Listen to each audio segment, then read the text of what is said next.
Supercharged 51 over here. I hope you're having a splendid day wherever you are in the world. And guys, I'm sure you're going to be very happy about this. It's podcast time, but the thing you're going to be more happy about we are back, joined by Super Boosted. How are you today? I'm doing good. Good. Yes, I'm back. Who's back? But finally. Back again.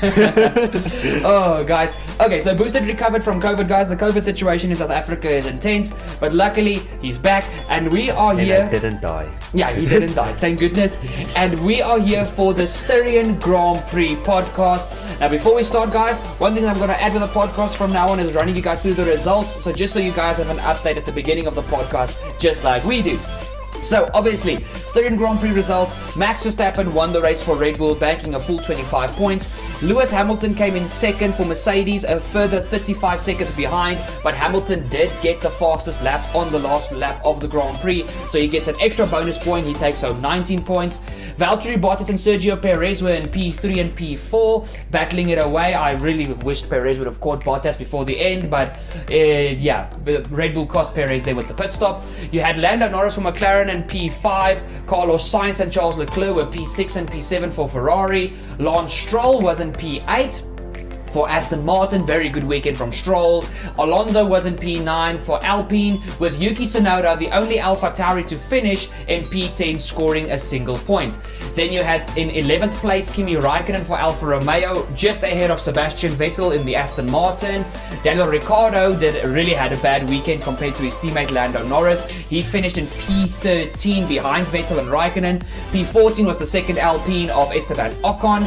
Then you had Antonio Giovinazzi in P15 for Alfa Romeo. Mick Schumacher actually finished ahead of Nicholas Latifi in the Haas. Well done to Mick. Latifi was 17th in the Williams, Mazepin 18th, the last car running obviously, and your two retirements were George Russell for Williams and Pierre Gasly for AlphaTauri. Now guys, let's jump straight into the talking points. And the first talking point that we do have today is actually Alpine need to sort out their race pace compared to their quali pace. Because we've seen recently Alpine are really good in quali, but as soon as it comes to Sunday, Alonso needs to drive the living crap out of the car and Ocon is just nowhere. Yeah, I think that it's like sort of like Williams. Russell is bloody quick in the qualifying, but in the race pace they're not there. Mm-hmm. And sometimes I think it's a little bit about strategy. Also true. Because the other teams are, I think, more experienced, and they're just, because they are falling over themselves, the strategy and everything is not helping. So very true. I mean, a lot of the Alpine team members are new this year. I'm not talking about the drivers, I'm talking about the literal staff. I mean, Alpine has got a new team boss, the ex-Suzuki MotoGP boss. So there's a lot of new faces at Alpine, and I think they're still just finding their feet when it comes to like a team culture. I mean, we talk a lot about Mercedes and the toxicity between Mercedes towards Bottas, and how Hamilton is their golden boy. And recently watching the WTF1 podcast, it's very clear that there's a very toxic situation within Mercedes. And I think when you look at Alpine, with all these new members, team members, they're still getting to know each other. Alonso is back. He's had a big personality change when it comes to not being so hard on the team. You've got a new team boss which needs to get to know all the team members. So I think Alpine are still they're still finding their feet, if I have to be honest. Yeah, they're finding their feet, and it's just like how can I say it? It's basically finding their feet, and I think they're like, because the last year Reynolds they did so good, so they're overshooting themselves. They're putting so much pressure on themselves to get back where they were. And very true. I think if they just focus on just improving and not tuning and being so angry about on themselves for not being as fast as they thought they were. Because if you got there from third the constructors last year. No, they were fourth in the constructors. McLaren were third, but they were basically battling for third in the constructors, and now they are battling with Aston Martin and AlphaTauri for P5, and McLaren and Ferrari are the two teams battling for P3. Yeah, so I think they're applying so much pressure to bounce back again, and I think over time they will bounce back, but we'll just have to see how fast that will be. No, very true, Boosted. And I think basically, just like I think Alpine need to take this year as like a rookie F1 driver, for instance, Yuki Tsunoda.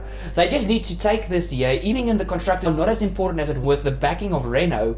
They don't, in my opinion, need P5 in the constructors to still have a quick car next season, because there is a budget cap for every single team. I feel they need to take this season to build the team culture, have a few good results here and there, but build the team culture and start next year with a bang. Because honestly, I'm going to move on to our next topic while we still talk about the first topic. Alonso is starting to find his pace. Alonso is slowly but surely turning back into the Alonso we knew before he left F1 back at the end of 2018. Alonso was quick at Styria. And I mean, compare him to Ocon. Ocon finished behind both the Alfa Romeos. Yeah, Alonso is getting used to the car, so he's getting in that comfort zone, and I think he will, for getting to the previous one about the race pace, I think it's going to be hard for him to build up the team, because the team wants to do better. Also so true. It will be a massive mind switch for just focusing on building the team and getting a good core center of having a good team and everything, and building up to that. I just want to make the car fast as just possible this year, because they want to do good. Also, stupid note by myself, but for this year, the Renault engine to me sounds the best. Have you heard the Renault engine on downshift? The Honda also still sounds nice, don't get me wrong. I don't like the sound of the Ferrari and Mercedes engines this year. But the Alpine, with the Renault engine in the back, that car sounds fantastic. Ah yes, they sound very, very good. And I just think, now with Alonso getting faster, I think it's gonna actually show the true pace. Very true. But also coming to that, the second topic is Alonso is driving the wheels off of that car. He's overdriving like Verstappen and like Russell. So I think Alonso is exceeding the pure pace of that car. I think Ocon is showing the pure pace of that car. But you look towards the first 5 rounds of the championship, Ocon was out racing and out qualifying Alonso second to none, and all of a sudden the roles have just swapped. Alonso is the one carrying the team now. Yeah, it was just Alonso was getting used to the car, because very true. What the previous year, I know he drove the previous year's car, but in that end of the year testing or practice, whatever you want to call it, at Abu Dhabi, but it was just still like he's still getting used to this year's car, and now that he is used to the car. Yeah, I just wanted to say, I think he is now used to the car. And now it's important for Ocon, because I see the next talking point is about Ocon not doing as good as last year. And I think it's just Ocon, not sure what to say, because he's going against someone that's so good, so it's important for him to just keep on pushing and don't try dumb stuff. Keep with the original thoughts and keep your consistency going. If you can keep consistent, you will get faster. Yeah, also true. The reason for that topic is Ocon had a terrible 2020, and I feel he's starting to go back into that 2020 mindset. Because Ricciardo absolutely spanked Ocon last year in the Renault. And in the beginning of the year, yes, Alonso was getting used to the car, but Ocon he was so fast. He was look back at Portugal. He was on pace with McLaren and with Ferrari. He finished ahead of he finished in between the two Ferraris. Sainz was 9th, I think, and I think Leclerc was 6th. He was 7th. Alonso raced back into 8th, but Alonso on fresher tyres, he couldn't catch Ocon. And Ocon was on fire back in Portugal. So Ocon can beat Alonso. He can, but all of a sudden it's just as if Ocon has just fallen asleep. And that's what's bothering me. If he's going back to, I want to say, the 2020 Esteban Ocon, I don't think Alpine are going to keep him. especially with drivers on the market like Pierre Gasly. Sergio Perez is still not signed for Red Bull. Valtteri Bottas is I don't think Bottas is staying at Mercedes. We'll talk about that a bit later. But there's so many drivers that can, at this stage with Ocon's recent performances, that can fill his shoes. So if Ocon doesn't start showing up, he might not have a seat next year, and he's back to where he was at the end of 2018 when he didn't have a seat in 2019. And that's sad because Esteban has got so much talent. Because Ocon did better, he still didn't do very good. Very good. What the hell was that word? Good. He still didn't do very good. But I mean, you look at Alonso. Alonso, basically, he only got P10 thanks to a bad strategy. But on fresh tires, that Alpine was freaking quick. But I know they had an upgrade ready for Styria, but the upgrade wasn't there thanks to COVID regulations.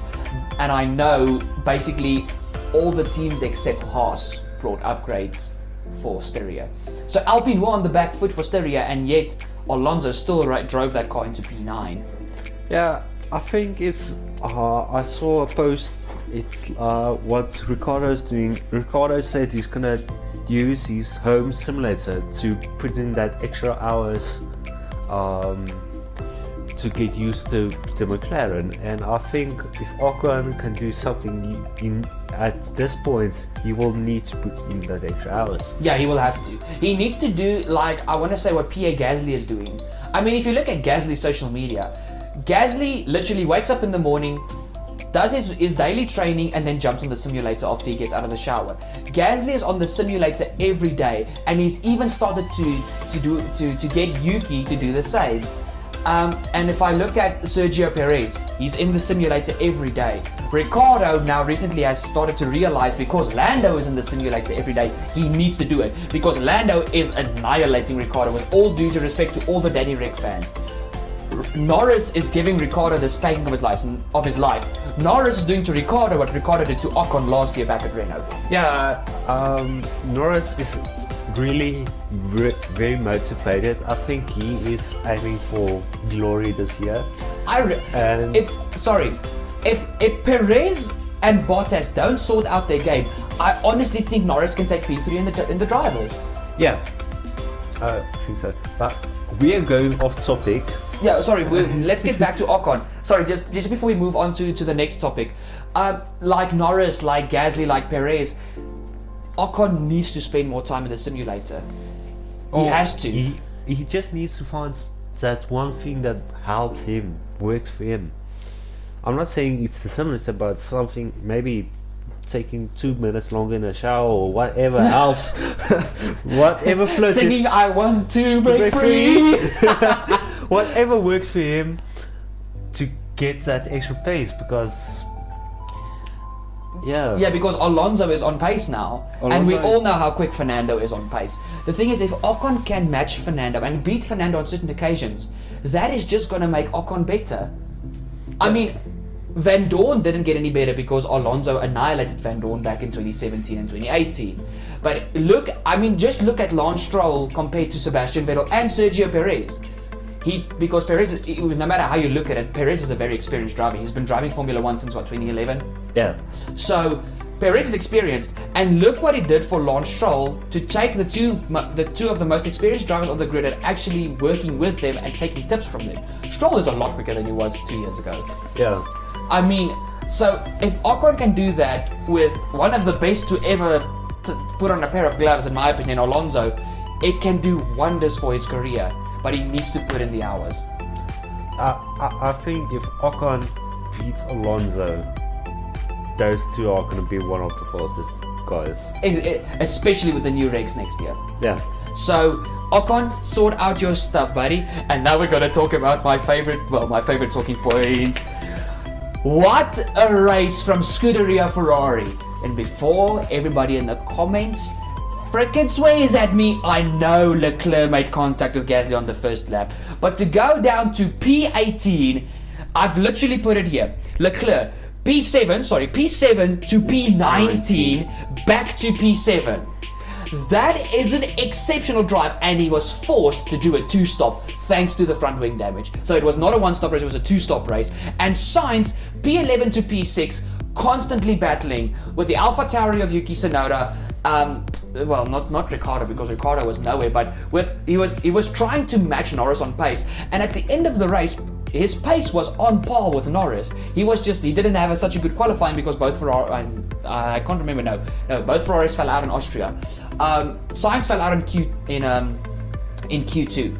So he didn't have an open strategy, but Sainz's race pace, I'm gonna sing Sainz's praise just like the WTF1 guys, because of all the drivers who swapped cars this year, all new drivers. You had Alonso coming back to Alpine, you had Ricciardo going to McLaren, Perez to Red Bull, and who else was there? You had Vettel going to Aston Martin, and Sainz, which is the biggest rookie out of all those guys, went to Ferrari, and he has been the driver to adapt the quickest to a brand new car. Ricciardo was still struggling. It took Alonso basically till France to get adjusted to that car. Vettel, I would say he was adjusted by around about Baku at Azerbaijan, because I mean he had a P2 and he was damn quick in Baku, and Ricciardo is still not on pace with the McLaren.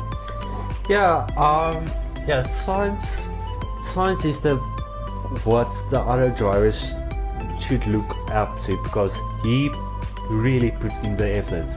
He said, I know this is a different car, I need to put in effort. Especially because he knew he was up against Charles Leclerc. And he kept on saying, I'm putting more and more effort in, and it's showing. But Sainz has put in so much effort. If he's not in the simulator at Maranello, he's busy working with the team developing the car, or he's working with Charles. Sainz has put in so much effort, and it's showing. Ooh, excuse me, that was a burp. Thank you, Coke. Ooh! And it's still coming. That's also the reason why Ferrari is picking up so much pace. Very true. Very true. I mean, I don't want to even go back into France with that terrible race they had. But Ferrari literally said in the France post-race interviews, we will bounce back in Styria. And what did they do? They absolutely showed up. And with all due respect, if Ferrari had a better qualifying, well, no. If Charles didn't have the contact with Gasly on the first lap and Sainz had a better qualifying, I think Ferrari could have beaten Norris. I think both of them could have caught Norris. Yeah, I think if Leclerc stayed P7 and worked out, I think you easily top 5 going for top 3. It was just unfortunate, the contact with Gasly. It really was. It was a silly mistake from Charles. I will admit that. He just needed to stay to the left, and for some other reason he had a little jolt to the right. I think he wanted to slipstream Gasly, and he didn't notice how close he was. Very true. Because it's very hard. You can't even see your front wing. All things you can see is your tires. Yeah, basically. And also it's the first lap. All the cars are around you. There's a lot of I wouldn't say stress, but there's a lot of concentration going on. And adrenaline pumping, you're excited. So it is a mistake that any driver can make, but it was still a bit of a silly mistake. But once again, back to Carlos Sainz. I'm going to be honest. At the end of last year, when Vettel left Ferrari and Sainz signed for Ferrari, I was like, oh crap, it's the end of Sainz's career. I'm not even going to lie, because the Ferrari was so bad, and except for Red Bull, Ferrari are worse than Mercedes. Except for Red Bull, Ferrari is the team that puts the most pressure on their drivers when they get to Ferrari. When you're at Alfa Romeo and Haas, they don't worry as much about you, because those teams handle you. Because you're obviously with Alfa Romeo and Haas now, they're unfortunately backmarket teams. Yeah. But as soon as you step into that red suit, as soon as you put that suit on your body, you've got a ton of pressure, and Sainz has just absorbed all of it. He's done it for Verstappen. He's absorbed all the stress and extra pressure of Ferrari, and he just said, okay, foot down, let's go. And I am so impressed with Carlos Sainz. I can't stop freaking singing Carlos Sainz's praise, because honestly, if it wasn't for his a few bad performances early in the year, he would literally be up there for me for driver of the season, honestly. I think further on, he's gonna push Leclerc more than Leclerc ever thought. Yeah, very true. And the Ferrari is gonna, I'm guessing, if Sainz stays there, I'm guessing Ferrari is gonna maybe stay at top 3 or go back to the... Oh, most definitely. If Ferrari get back to the front, they've got 2 drivers they can battle for a world championship. They've basically got what Mercedes had with Rosberg and Hamilton. Yeah. And I said this ever since Sainz went to Renault, before he went to McLaren. Sainz has got a lot of potential, and it's showing now. Yeah, now it's showing, and yeah, it's just exciting. It is really. It's really exciting. And I'm glad that actually, the thing is, Sainz and Charles have got a lot similar pace. It's not one guy is stupidly quick and the other guy is stupidly slow. They've both got similar pace, and I'm glad that Charles has got a teammate that can keep pushing him. Yeah. And I'm not gonna lie, if you look at Ferrari's social media recently, there's a bromance starting between Leclerc and Sainz. So it seems like everywhere Sainz goes, there's a bromance with his teammate. It was Norris at McLaren. Back at Renault, it was who was his teammate at Renault? I can't remember even. It wasn't Hulkenberg. Yes, it was Hulkenberg. Thank you. He had a bromance with Hulkenberg. He had the biggest bromance with Norris, and now it's starting with Leclerc. So it seems like everywhere Sainz goes, there's a good relationship starting to build. Was that your cell phone? Yes. So wherever Sainz goes, there's a healthy team relationship, and a healthy relationship with your teammate is very important, especially if you're trying to build a team back up to get to the front of the grid. Yeah, and the thing is, it's healthy, but Sainz is also fast, so it's healthy, but it's still competitive. That's the thing. And he's not just pushing himself, he's pushing Charles, and off track they are both putting in the work. Yeah. And that is the perfect situation you want from a driver. So overall, fantastic weekend from the Scuderia. I was very proud to be a Ferrari fan when it came to Styria. Now, next question I want to put to you, Boosted. Because I talked with Craig a lot about this. You guys know Craig, my former league racing teammate and very good friend in England. Craig solidly believes the championship is over for Mercedes. Do you think the same? Because if you look back at Baku, Max and Perez would have had a 1-2 if Max didn't have a tyre failure. I understand that. And Hamilton messed up even after Max's crash.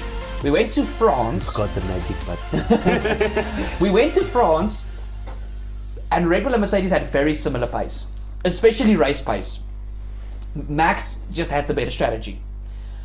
But now we went to the Red Bull ring, and the Red Bull ring has never been a track where Mercedes has been weak. They were only weak if they were in traffic, because they struggled with engine temperatures. But if they were out in front, look back at 2019 when they both retired. The only reason they retired is because the engines overcooked themselves, but when they were out in front, they were untouchable. They never struggled with pace around Austria. But we went to Austria, a power track, where Red Bull sort of struggled on Saturdays and came into the race on Sundays, but Red Bull and Honda were untouchable this weekend. Yeah, I don't think the championship is over, construction is over for Mercedes. I think they will find an upgrade similar to what Red Bull did, because Red Bull, they made an upgrade where they can run lower downforce and still get more speed out of the straights and get the similar speeds in the corners. Very true, very true. I also told Craig, because he's a bit pessimistic, I love Craig, but frickin' hell.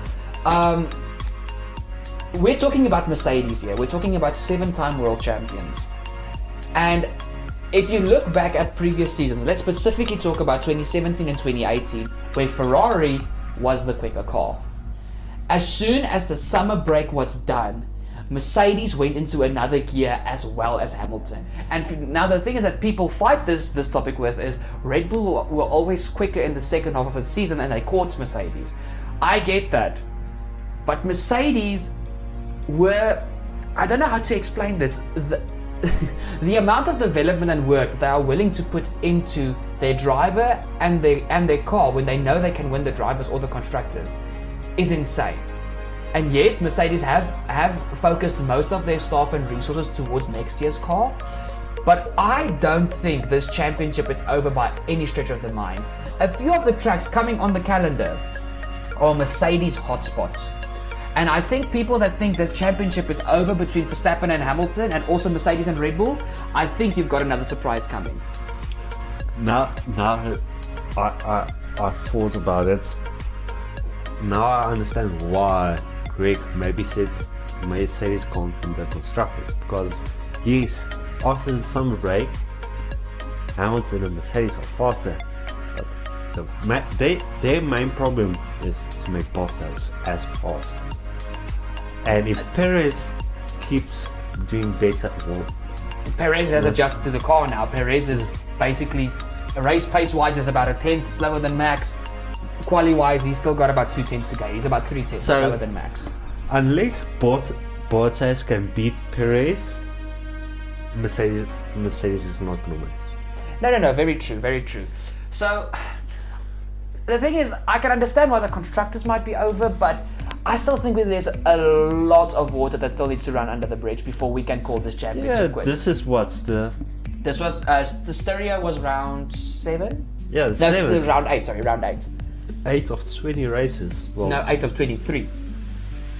Well, Australia's cancelled. They want to replace it with Nürburgring. Nice. Okay, but still, it's over 20. It's still a lot of races to go, so a lot can happen. Yeah, very true. And also, if they don't go to Nürburgring, we might have a double header at Circuit of the Americas. So we might have a double header at Kota. In any case, so yes, there's a lot of speculation about the rest of this championship, but I don't think you're going to enjoy the rest of the season if you're being a little bit pessimistic. Look forward to the races. If you're a Mercedes and a Hamilton fan, like Craig, because obviously he's British, Hamilton is British, I understand that, and you're a Mercedes fan, don't give up on the black arrows just yet. They're not silver, they're black at this stage. They're going to go back to silver next season. Don't give up on those 2 Mercs just yet. Maybe a little bit of doubt in Bottas, but we all know Lewis Hamilton. We know the experience, and we know how quick Hamilton can be. Don't give up on them just yet. But heading towards the next topic, because we just talked about it. Guys, after Bottas' performance, mainly, I'm sorry to say this because I've always defended Bottas, but bloody hell, get Valtteri out of that car and get Russell in. Yes. I know people are worried about we're going to have a Hamilton v Rosberg 2.0 when Russell comes back. Hey, both of their surnames start with R. Rosberg, Russell. Not the point. I just realized that. But Mercedes are now in the situation where Red Bull were. Especially, the thing is, I've been on this mindset ever since after Baku. After that absolutely insane race, Valtteri still only managed P12. He was behind both the Alfa Romeos. And he battled with Russell in the slower car. Exactly. I love Valtteri, and I think the reason Valtteri is doing so poorly is because he's got this toxic relationship within the team. I think that is the end-all be-all of this situation. I know Valtteri is quick, and I still think he's got the potential to be a future world champ if he has the team that supports him. But in this current situation, Mercedes are now where Red Bull were with Albon and Gasly. They don't have a second driver now to support Hamilton, and that was the best possible example of this was back in France. Valtteri couldn't support Hamilton because he was not just fighting against the Red Bull, he was fighting against the team, telling them, get me on a different strategy, and they didn't listen. So, and the thing is, look what Red Bull are doing now to Mercedes, now that they've got Perez who can support Verstappen. Red Bull are leading the Constructors' Championship. Bottas still. And that is what Mercedes can't afford. When the second Red Bull is not having a good day, Bottas needs to be ahead of Perez, and he's just not doing it. I mean, look back at Baku. Hamilton could not have won that race if Verstappen didn't have the DNF because he had to fight both Red Bulls. And Perez, after the pit stop phases, was ahead of Hamilton. Yeah. So even if Hamilton got past Perez, he was sandwiched in between the two Red Bulls, and there wasn't a 30-second gap. Max could have easily just backed Hamilton back up into Perez, and Perez could have got him on the straight. Yeah. So, and the thing is, at the end, okay, Hamilton locked up, they went off track. Verstappen unfortunately had a tyre failure. Who won the race? Sergio Perez. And where was Bottas? In P12. And Matt Gallagher said this perfectly. If Mercedes want to win the Constructors, Bottas needs to be where Perez was back at Baku. He can't be sitting in P12 battling Williams and Alfa Romeos. I think that's why they did the chassis swap, because it's actually they swapped cars. Yeah, basically. So they, for me, that makes me confused. Is it like, yeah, I know Hamilton is fast, but is he just given the slower chassis because he is fast and he compensates for the car, and Valtteri is got the faster car because he can't keep up? I honestly don't know. Or But the thing car, is the both cars exactly the same? I highly doubt that. And the thing is, if Mercedes are forced to give Hamilton the slower car, they might be costing Lewis the championship. Yeah, That's the sad thing. That's the thing. If they gave Hamilton the slow car, sooner or later they're gonna swap again. Yes, and then Valtteri is going to be nowhere. Then he is gonna consistently battle Russell. Russell, Raikkonen and Giovinazzi, let's go. And yeah, I think if that's true, the cars are not the same speed, the Mercedes gonna keep Hamilton in the slower car as long as possible. Yeah, that's why I keep saying, just get Valtteri out and get George in. Who's the new driver that potentially can go to Mercedes? It's someone that is on the grid. Someone on the grid. Latifi? You said it's a meme, so... No, but anyway, not the point. It's like, I think the Mercedes next year are gonna consider Russell. And I honestly think, because obviously guys, sorry about this, but we're doing this podcast after the Austrian GP as well, so we're 2 podcasts behind. But I think it's a done deal. I honestly think Mercedes are just waiting for the perfect opportunity to announce, and I think it's very possibly going to be this weekend in England, in Britain, with Hamilton's home race and Russell's home race. Remember, they are 2 British drivers.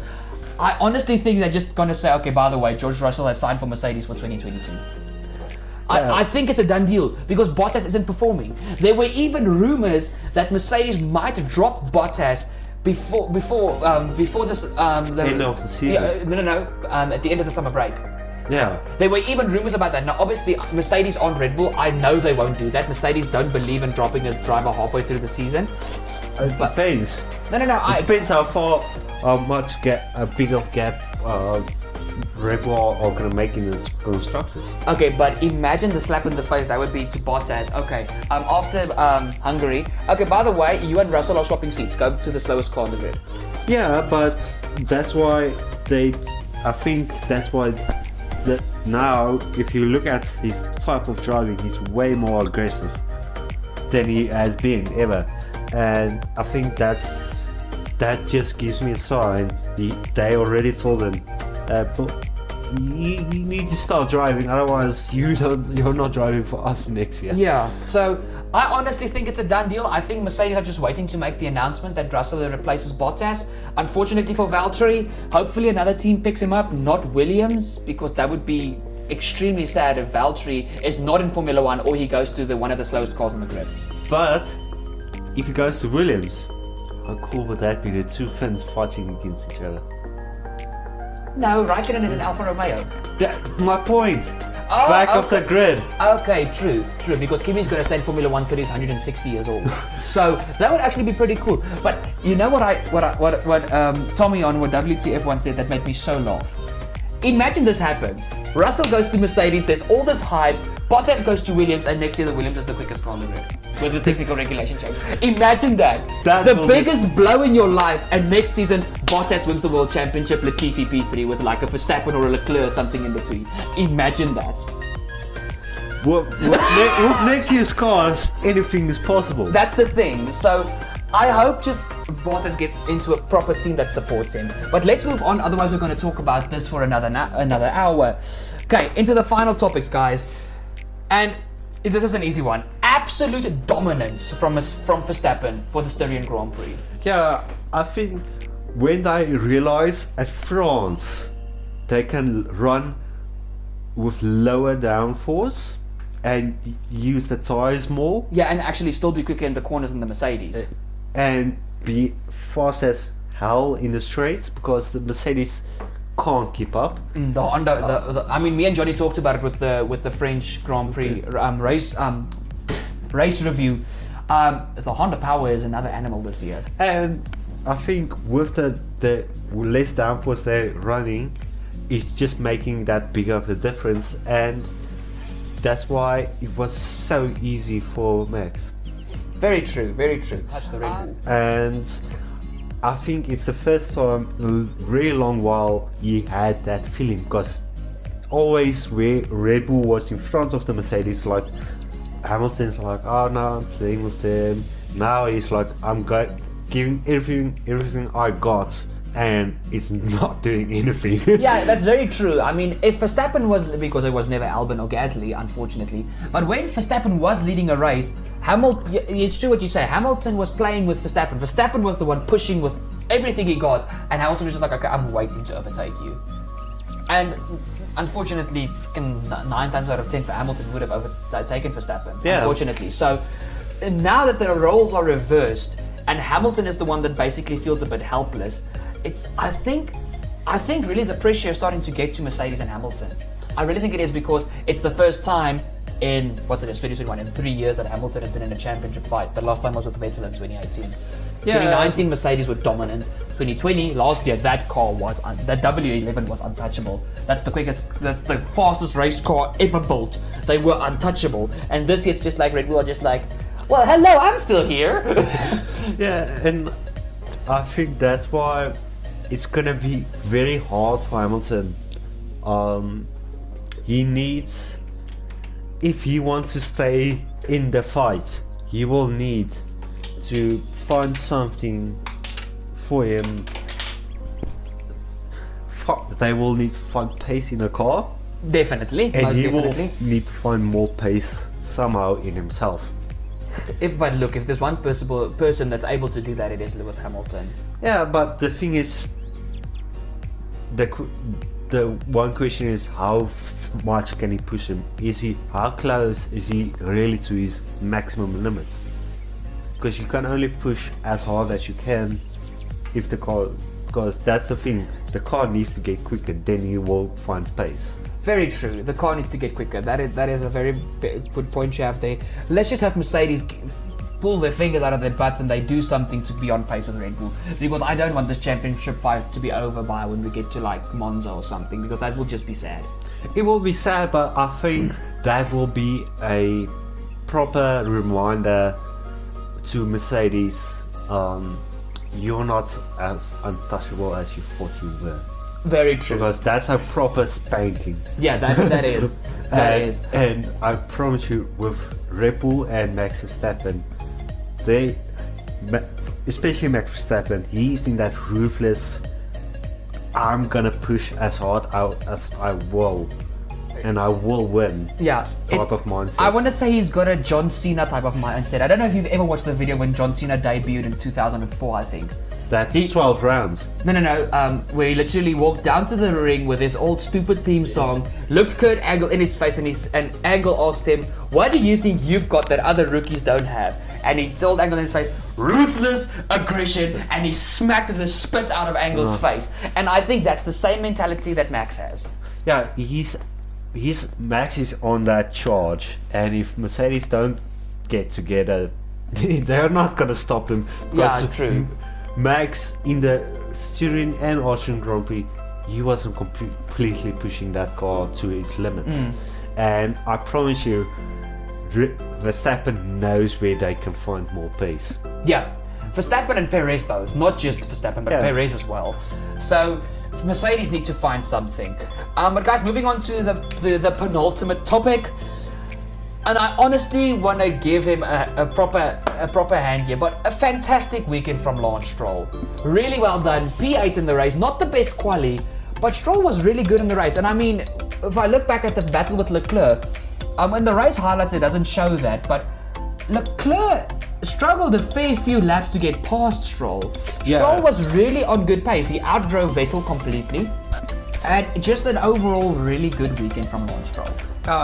Stroll did really good as he possibly he was doing good, really good, and I think he was like very comfortable with the car on that weekend. Yes, he was definitely. He something clicked on that weekend. We found the pace he needed. And I mean, he didn't have the best practice. I mean, on Friday he spun twice in practice 1, I think, and he also spun once in practice 2. But come Saturday with qualifying, he was comfortable with the car, but the car wasn't quick and quality trim.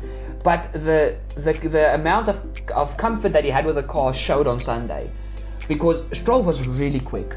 And the thing is, the only cars that could get past him was the 2 Ferraris. It was Sainz and Leclerc. He was behind Norris the whole race.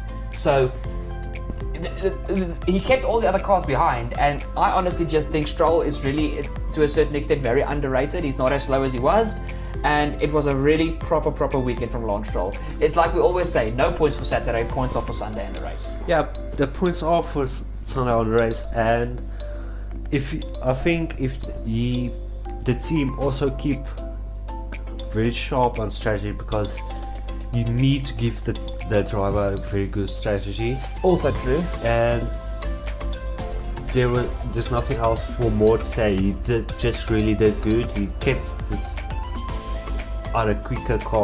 some quicker cars behind him, as he should, and he just put the car where it needed to be. Yeah, he did exactly what he needed to do, and they got the points. They banked the points. So well done from Lance Stroll. And into our final topic, heartbreak for Williams when it came to the Styrian Grand Prix, especially for George Russell, retiring on, what was it, lap 39? Yeah, I think it was lap 39. Yeah. After a problem with his, I think it was his radiator or something. It was something they had to put in fluid. The people maybe already know what the problem was, but if you think it was heartbreaking, but he was battling Bottas. Yeah, he was battling Bottas in the top 10 again. He was battling Bottas again. Hey, I mean, he was battling Bottas when Bottas made his pit stop and Russell was still to stop, but well, he still had to stop. But I mean, Russell is just he's doing what Verstappen has done ever since he started with his career. He's out driving that Williams, and Russell is just I thought he was quick last year, but recently, I mean, he didn't start the year very well for me. He had a few very bad performances early in the year, but that's not his fault. That's the pace of the Williams' fault. But Russell is starting to click once again. He's starting to go into that overdrive gear, and not that I'm saying he's overdriving the car. He's doing exactly what he needs to do, but he is so quick. Yeah, and he's missed the Saturday. He's finding a setup in the car that he's getting very comfortable with. And one thing I thought about, if he doesn't go to Mercedes next year, he's gonna make the Williams as fast. Very true. So wherever Russell goes, he's gonna be quick next year. And I honestly think next year Russell is gonna be a consistent points finisher. I hope so. Yeah, I really hope so. But guys, that has been the topic for the Styrian Grand Prix. Let's go into the driver ratings. And Boosted, you've got the 2 Haas cars and the 2 Williams cars. Okay, Mazepin, I can't even remember where he finished, but he was P18 behind, well, in front of the 2 DNF cars. He was lost as normal. So he got a 4 out of 10. I think some people, we are just giving a bit more points than 0, because we are like, he's there. Yeah. Unfortunately, some of the other Motorsport Lounge members don't know how to be mean, so it reflects in the way they give their driver ratings. Yeah, and Schumacher got a 5 out of 10. He was ahead of Latifi. He finished P16. Latifi was he finished P16. Latifi was P17. So I feel he got the maximum out of his car for the weekend. Latifi 4 out of 10. Behind Schumacher, P17. Russell, where did he finish? he was the one of the car that DNF'd. Yeah, DNF. So he was 19th, but the thing is, until then he was fighting for points. Yeah, he just drove excellent. it's not his fault he retired. It's just it's the car. unlucky. Yeah. And I think Giovinazzi is for you. Yeah. Did you give Russell's points? 8 out of 10. Great. Okay, heading on towards the 2 Alfa Romeos and the 2 Aston Martins. Guys, Giovinazzi, once again, very quiet race, not a lot of screen time. Gio, 5 out of 10. Where did Gio finish actually? I actually can't remember. Giovinazzi was 15th, but I know he was battling with Ocon and with Ricciardo. He was battling with 2 cars that is a lot quicker than the Alfa Romeo. Raikkonen, 6 out of 10, proper performance from Kimi. Kimi was 11th, just outside of the points behind Tsunoda, and I know he was not far behind Tsunoda. And then you have Lance Stroll, solid performance like we already said, a solid 7 out of 10. And then on to Sebastian Vettel, who came in P12 behind Raikkonen.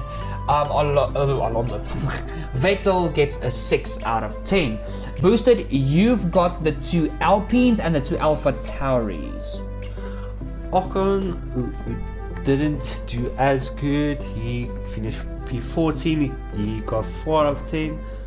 Alonso, he's very comfortable with the car. He got P9 and he got 7 out of 10 points. Tsunoda did really good. I think everyone was surprised the pace he got. Remember, Tsunoda started from the pit lane.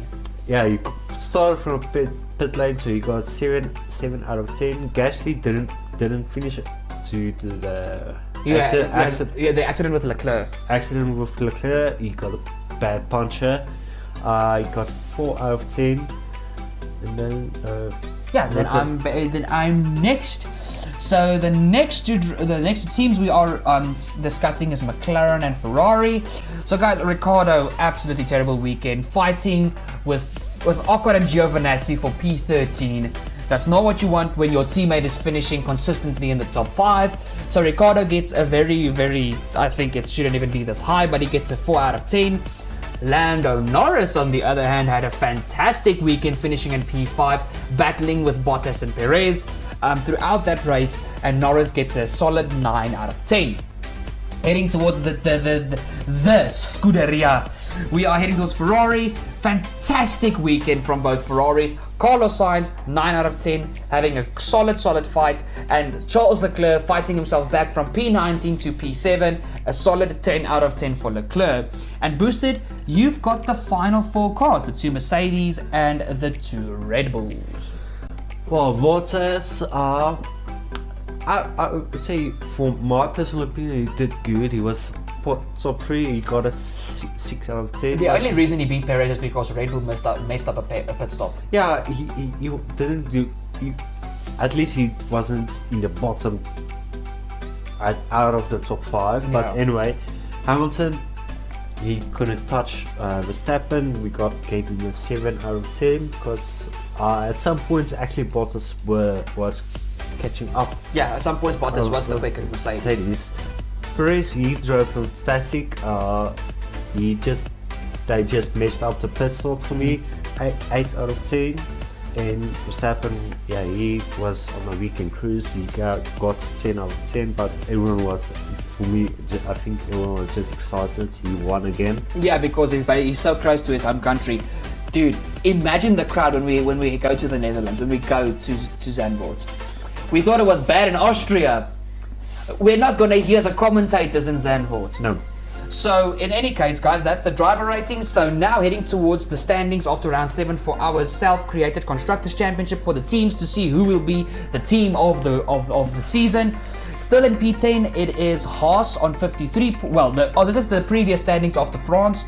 Haas were in P10 with 53 points, Williams P9 with 73, Alfa Romeo were in P8 on 85, Alpha Tauri P7 on 92. Tied for 5th place was Aston Martin and Mercedes on 93 points. Alpine were in P4 on 94 points. Ferrari were in P3 on 109 points. McLaren P2 on 110 points. And Red Bull were in P1 on 127 points. Now, Boosted, what were the standings after this round in Styria? After the Styrian Grand Prix, Haas stayed at P10 with 62 points. Williams catching up to the other people with 85 points. Alfa Romeo in P9 with 96 points. You mean P8? Oh, P8. P8. Alfa Romeo with 96 points. Alfa Romeo with oh my gosh. Boosted can't talk today. No, I can't.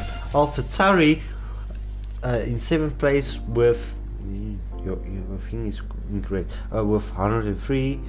Alpine should be in P6. Sorry. Alpine in P6 with 105 points. Very, very, very close. The 8 teams in is it fourth or fifth? They are tied for 4th. Tied for 4th, sorry. Sorry guys, I wrote the script a bit crappy, that's my fault. Aston Martin and Mercedes also very close still with 106, just 1 point ahead.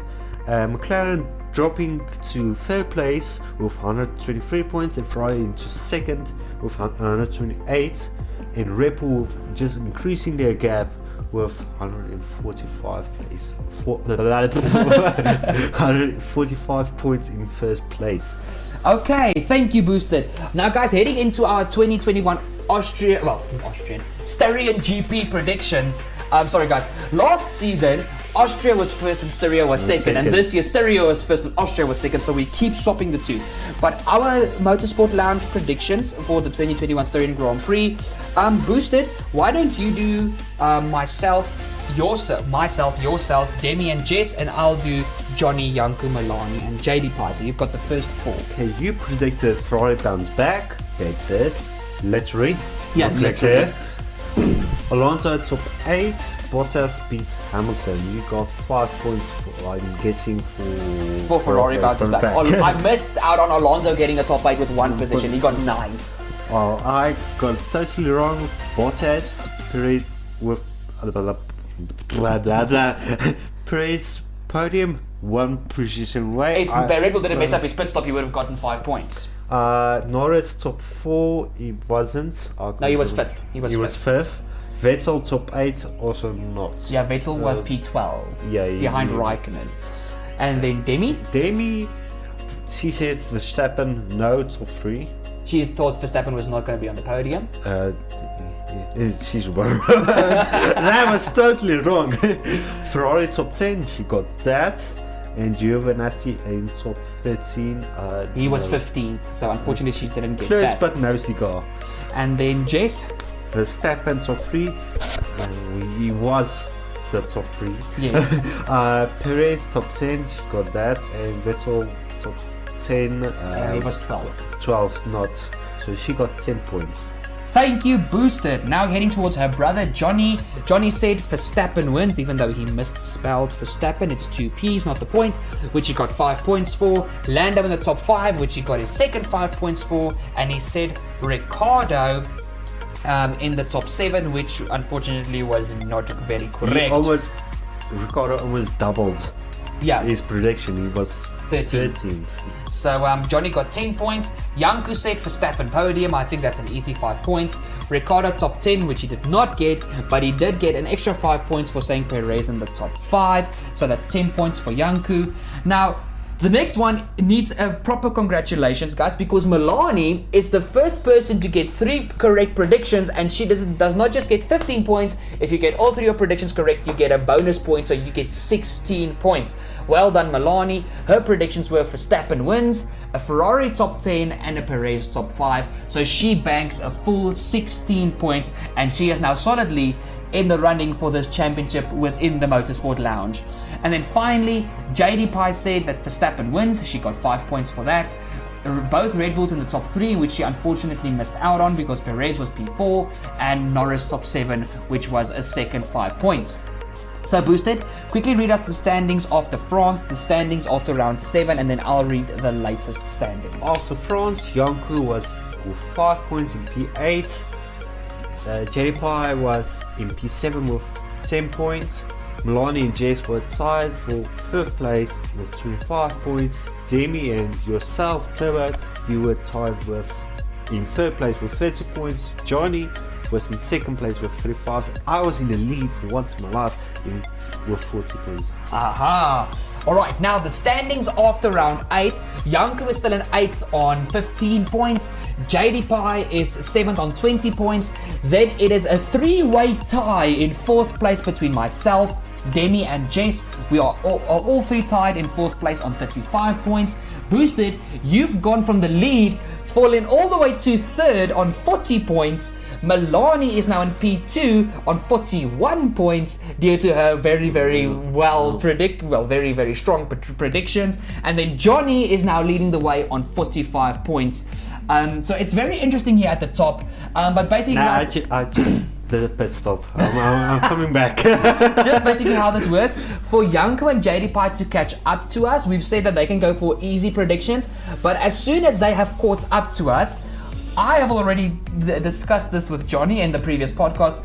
We are going to make a rule that we have to go for at least 2 bold predictions. You can have 1 easy prediction for easy 5 points, and you have to your other 2 predictions need to be bold, so that we actually don't have people just saying stuff like, okay, Verstappen top 20 finish. Even if he retires, you're still going to get that point. So we have to unless you count the safety car. Very true. Because if he crashes on the first lap and there's a safety car, the safety car will do more laps. Also true. But guys, as soon as Janco and Jadepie have caught up, we're gonna go for a lot more bolder predictions, not for these easy predictions. So yeah, Turbo, you've got the first 4 people's predictions for the Austrian Grand Prix. The Austrian Grand Prix, you said Gasly gets a top 8 in qualifying, Vettel top 10 in the race, and crash. There should be a crash in the first 10 laps. Yes. Demi said Ricciardo top 10, Sainz and Leclerc battle, Bottas podium. I said Leclerc top 5, Russell top 12, and Perez beats Bottas in the race. And then the final 4 people's predictions, Melanie said a Ferrari top 5, both Red Bulls on the podium, and Norris top 7. Jonny said a Ferrari top 10, he's going with a Russell for the top 10. Oh man, we already know what happened in Austria. I'm so sad for Jonny. And then a Red Bull 1-2. So that was a very bold prediction. Then Jess said Ferrari top 10, Russell in the top 10, and a Red Bull top 5. Then Janco said Gasly top 10, Norris top 8, and a safety car in the first 15 laps. And finally, Jadepie said a Verstappen podium, Perez top 5, and a Ricciardo top 8. So guys, that is the predictions heading into Austria, and we're basically going to do the Austrian Grand Prix podcast right now after this. Not the point. Hope you guys enjoyed. Thank you so much for watching. Thank you so much for staying till the end. Make sure to drop a like down below on this podcast. Guys, the latest YouTube algorithm likes to really share the videos on the YouTube platform, so make sure to drop a like down below. Make sure while you're down there to go check out all the links in the description down below, mainly the second channel, Forza Watch Gaming, the social medias for all these beautiful members on the Motorsport Lounge, as well as my South African gaming clan, Falcon Gaming. And finally, if you're new to the channel and you did enjoy this podcast, what are you doing? Hit the subscribe down below, and don't forget to ding that bell to never miss a future gaming episode or podcast here on Turbo Fox Racers. Turbo Boosted, your final thoughts before we say goodbye? I think people need to subscribe. Thank you very much. That's the first one. You need to smash that subscribe button. Thank you very much. Not breaking the phone, but smash the subscribe button. And I think, okay, we know after what happens in the Austrian Grand Prix. I think this year's racing is gonna get either very bad for Mercedes, or it's gonna get very close. Very true. Guys, my final thought, mainly what I take from this podcast, don't give up on Mercedes and Hamilton just yet. Have a little bit of worry in your heart about Bottas, but I don't think this championship is over by a long shot. So that has been the podcast, guys. Thank you for watching. Boosted, say your goodbyes. Yeah. And guys, we'll see you literally for the next podcast for Austria. I love you guys, and we'll see y'all next time. Cheers.